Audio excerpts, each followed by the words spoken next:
యెహోవా కొరకు ఎదురు చూచువాడు నూతన బలం పొందుతారు. నిజంగా మీరు ప్రార్థించేవారైతే మీ బ్రతుకులో ప్రార్థనకు జవాబులు ఉంటాయండి. వచ్చే వరకు 7 మార్లైనా 77 మార్లైనా ఎన్నిసార్లైనా ఒక విషయం ప్రార్థించవచ్చు, మళ్ళీ ప్రార్థించవచ్చు.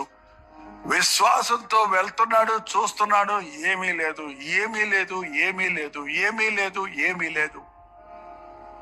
ఏంటండి, కొన్నిసార్లు వచ్చి గర్భఫలాల కోసం కొంతమంది అడుగుతుంటారు.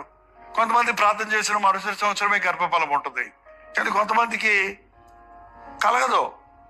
1 సంవత్సరం, 2 సంవత్సరాలు, 3 సంవత్సరాలు, 4 సంవత్సరాలు, 5 సంవత్సరాలు, 6 సంవత్సరాలు, 7 సంవత్సరాలు, 8 సంవత్సరాలు, 9 సంవత్సరాలు, 10వ సంవత్సరంలో జవాబు వచ్చింది కొంతమందికి.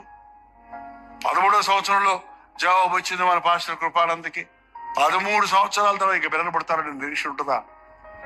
ఎంతో మంది వాళ్ళు సాక్ష్యం చెప్తున్నారు. 10 సంవత్సరాల తర్వాత ఎంతో కాలం నుంచి ప్రార్థిస్తూనే ఉన్నాం. పాస్టర్ గారులందరూ ప్రార్థిస్తున్నారు, దైవజనులు ప్రార్థిస్తున్నారు.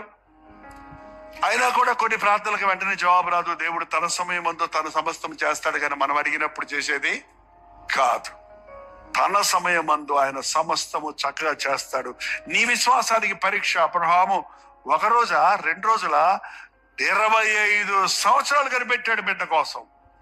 25 సంవత్సరాల తర్వాత నిండు వృద్ధాప్యంలో దేవుడు ప్రతిఫలం ఇచ్చాడు.